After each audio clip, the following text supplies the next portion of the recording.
BJP এখানে আসলে যেটা তৃণমূল বলছে মাছ খাওয়া বন্ধ হয়ে যাবে, তৃণমূল কি বলছে কেউ বিশ্বাস করে তৃণমূলকে? আর কিন্তু আপনাদের নেতারা তো করছে বিভিন্ন আমি বিজেপি শাসিত রাজ্যে বিধানসভায় তুলেছিলাম। মাছের দোকান বন্ধ করে দিচ্ছে, শোনো, বলছে মঙ্গলবার খোলা যাবে না। কালকে সেজন্য মাছের দোকানে আমি দাঁড়িয়েছিলাম গিয়ে। হ্যাঁ দেখলাম তো। আমি প্রশ্ন করেছিলাম বিধানসভায় থাকাকালীন, চিফ মিনিস্টার নিজে ছিলেন, আমি পশ্চিমবাংলায় আমরা সবাই মাছ খাই, পশ্চিমবঙ্গ আজ পর্যন্ত কেন সাফিসিয়েন্ট হতে পারলো না মাছে স্বাবলম্বী? কেন অন্ধ্রপ্রদেশ থেকে মাছ আনতে হয়, ডিম আনতে হয়, মাংস আনতে হচ্ছে? মাছ খাবেন আপনি, কেন উৎপাদন করবেন না? বাংলাদেশ মাছ দিতেছে, কেন আনতে দেবেন না? এত জলা পড়ে আছে, কেন চাষ করতে দেবেন না? দখল করে রাখছেন। ভারতীয় জনতা পার্টি ক্ষমতা এলে পশ্চিমবঙ্গকে মাছ উৎপাদনে স্বাবলম্বী করবে। আমরা অন্ধ্রপ্রদেশে মাছ পাঠাবো, যে বাঙালিরা গেছে উত্তরাখণ্ডে তাদেরকে মাছ পাঠাবো, না এখানকার খাও, পাবদা মাছ খাও ওখানে বসে বসে। লোকের কাছে সব ধার করতে হবে, কেন্দ্রের কাছে টাকা, ওর কাছ থেকে ডিম, ওর কাছ থেকে মাছ, ওর কাছ থেকে চাল। কেন? আমরা স্বাবলম্বী করবো। এবং যারা খায় মাছ ছাঁট শেখাবে, তাকে 200 টাকার পোনা খেতে হবে না, সে 150 টাকায় খাবে। সে একদম কোনো নির্ভয় মানে বিজেপির নেতা হিসাবে আপনি একবারে নির্ভয় দিচ্ছেন বাঙালিকে যে বিজেপি ক্ষমতায় আসলে মাছ মাংস বন্ধ হওয়ার সব সময় নির্ভয় দিয়েছি আমি, আর দিলীপ ঘোষ লোকে বিশ্বাস করে। আমি বলে দিচ্ছি আমি মাছ খাওয়াবো, যেমন ইচ্ছা মাছ খাবেন, সুন্দর মাছের বাজার করে দেবো, ফুটপাতে মাছের দোকান করে দুর্গন্ধ ছড়িয়ে থাকবে চারদিকে, এটা চলবে না। মাছের বাজার সুন্দরভাবে বানিয়ে দেবো, আমি খড়গপুরে বানিয়ে দিয়েছি, দেখে আসুন। ঠিক আছে। বিজেপির পক্ষ থেকে এই যে এবছরের যে ক্যাম্পেইনটা হচ্ছে, আপনার কি মনে হয় মানে এটা কি আপনাদের স্ট্র্যাটেজি? খুব লো প্রোফাইল ক্যাম্পেইন হচ্ছে, সেভাবে খুব বেশি একটা বিশাল বড় কোনো ক্যাম্পেইন যেটা গত বছর দেখা গেছিল সেটা দেখা যায়নি, অনেক বেশি আপনারা বুথ স্তরে জোর দিচ্ছেন এবারে? দেখুন, ঢাকের ভেতরটা ফাঁপা বলে আওয়াজ বেশি হয়। টিএমসি আগ থেকে চেঁচাচ্ছে, নমিনেশন হয়নি, কিছু হয়নি, কিসের প্রচার? 7 দিনে তো হাওয়া গরম হয়ে যাবে। বিহারে 7 দিনের মধ্যে বাজি পাল্টে গেছে। তো যারা নির্বাচন করতে চান, আমাদের মেশিনারি সারা বছর কাজ করে, সংগঠন সারা বছর কাজ করে। নির্বাচন কি করে করতে হয়, একটা পুরো সিস্টেম রেডি আছে, আমাদের নেতা রেডি আছে, তারা সারা বছর কাজ করতে থাকে, যেতে থাকে। প্রধানমন্ত্রী নেমেছেন, নির্বাচন ঘোষণা হয়ে গেলেই নেমে যান। তো দেখুন না কিভাবে অমিত শাহ নামছেন, প্রেসিডেন্ট নামছেন, বাকি মন্ত্রীরা নামছেন, যোগীজি নামবেন, কাঁপতে থাকবে টিএমসি। এরকম পানি পাবে না খুঁজে, আমি বলে দিচ্ছি আপনাকে। 7 দিন পরে আপনি আমাকে জিজ্ঞেস করুন।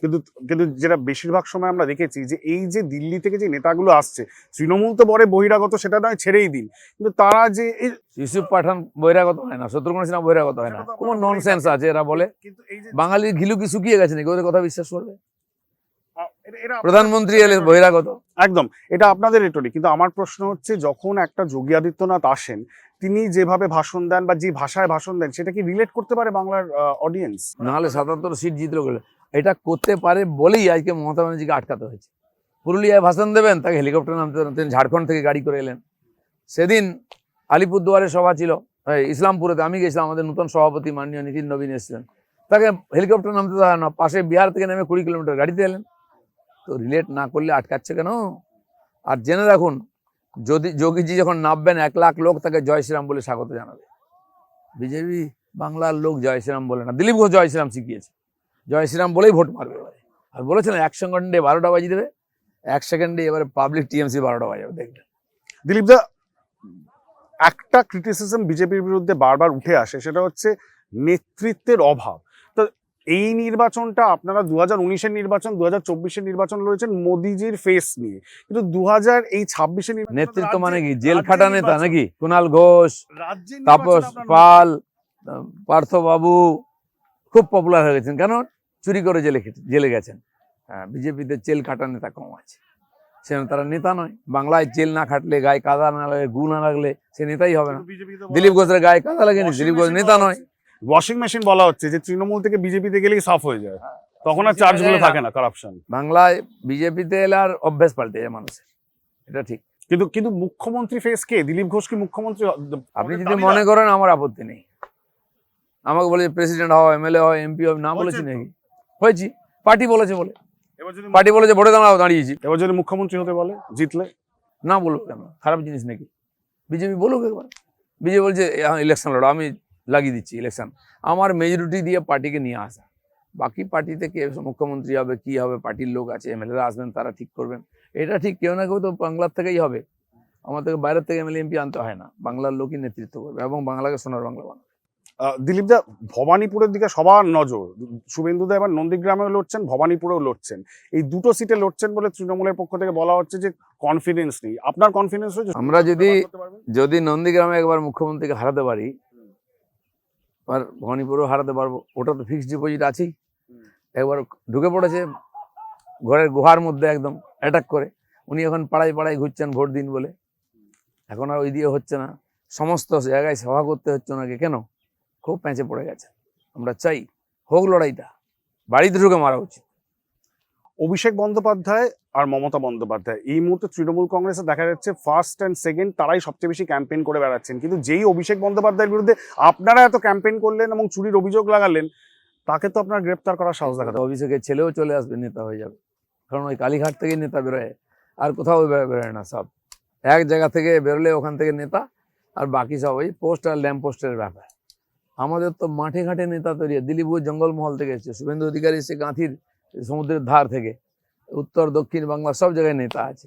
এখন কবে ছেলে হবে নেতা হবে? রাহুল গান্ধী হয়ে গেল ফ্লপ, এখন ভাগনা গানার চেষ্টা হচ্ছে। বিজেপি এত দুর্দশা হয়নি, এরকম করে ধরে একটাকে দাঁড় করে দিয়ে মুখ্যমন্ত্রী বানিয়ে দিন, সেই বাংলা গেছে। কিন্তু ধীরে ধীরে কারাপশনের ইস্যুতে লোকে তো প্রশ্ন করছে যে কি হলো, পার্থ চট্টোপাধ্যায় বেলে আউট, জ্যোতিপ্রিয় মল্লিক ইলেকশন লড়ছে বেলে আউট, সবাই তো বেরিয়ে গেলেন। আর অভিষেক বন্দ্যোপাধ্যায়ের বিরুদ্ধে বলা হয়েছিল গ্রেপ্তার হবে, শুভেন্দুদা বলেছিলেন। এখন কোর্টকে ডেকে নিয়ে আসছেন এসআইআর করতে, পর্যন্ত ভরসা আছে বলে না। কে গেছে কোর্টে? আমরা গেছি, মমতা ব্যানার্জি গেছে। তো প্রশ্ন নয়, কোর্টের কাজ আজ এসআইআর দেখতে হচ্ছে কোর্টকে। বাড়িতে কি রান্না হবে সেটাও কোর্ট দেখবে। কোর্টের উপরে ভরসা করুন, ওটাই শেষ রাস্তা আছে, আমাদের ভরসা আছে। আর এর সমাধান হবে, যদি নির্দোষ থাকে নির্দোষ হবে, যদি দোষী থাকে সাজা পাবে। মাছের দোকান বন্ধ করে দিচ্ছে, বলছে মঙ্গলবার খোলা যাবে না। মাছের দোকানে আমি দাঁড়িয়েছিলাম গিয়ে, হ্যাঁ দেখলাম তো। আমি প্রশ্ন করেছিলাম বিধানসভায় থাকাকালীন, চিফ মিনিস্টার নিজে ছিলেন।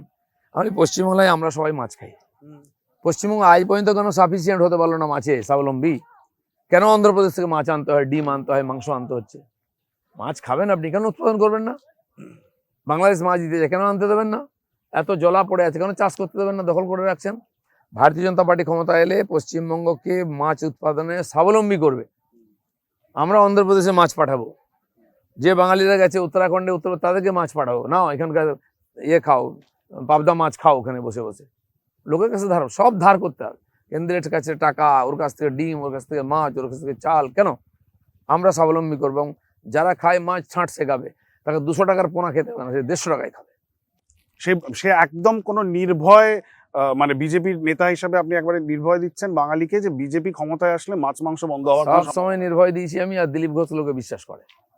আমি বলে দিচ্ছি আমি মাছ খাওয়াবো, যেমন ইচ্ছা মাছ খাবেন। সুন্দর মাছের বাজার করে দেবো, ফুটপাতে মাছের দোকান করে দুর্গন্ধ ছড়িয়ে থাকবে চারদিকে, এটা চলবে না। মাছের বাজার সুন্দরভাবে বানিয়ে আমি খড়গপুরে বানিয়ে দিয়েছি, দেখে আসুন।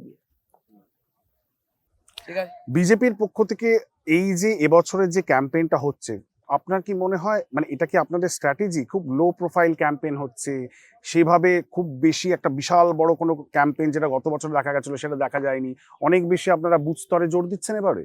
দেখুন, ঢাকের ভেতরটা ফাঁপা বলে আওয়াজ বেশি হয়। টিএমসি আগে থেকে চেঁচাচ্ছে, নমিনেশন হয়নি, কিছু হয়নি, কিসের প্রচার? 7 দিনে তো হাওয়া গরম হয়ে যাবে। বিহারে 7 দিনের মধ্যে বাজি পাল্টে গেছে। তো যারা নির্বাচন করতে চান, আমাদের মেশিনারি সারা বছর কাজ করে, সংগঠন সারা বছর কাজ করে। নির্বাচন কি করে করতে হয়, একটা পুরো সিস্টেম রেডি আছে, আমাদের নেতা রেডি আছে, তারা সারা বছর কাজ করতে থাকে, যেতে থাকে। প্রধানমন্ত্রী নেমেছেন, নির্বাচন ঘোষণা হয়ে গেলেই নেমে যান। তো দেখুন না কিভাবে অমিত শাহ নামছেন, প্রেসিডেন্ট নামছেন, বাকি মন্ত্রীরা নামছেন, যোগীজি নামবেন, কাঁপতে থাকবে টিএমসি। এরকম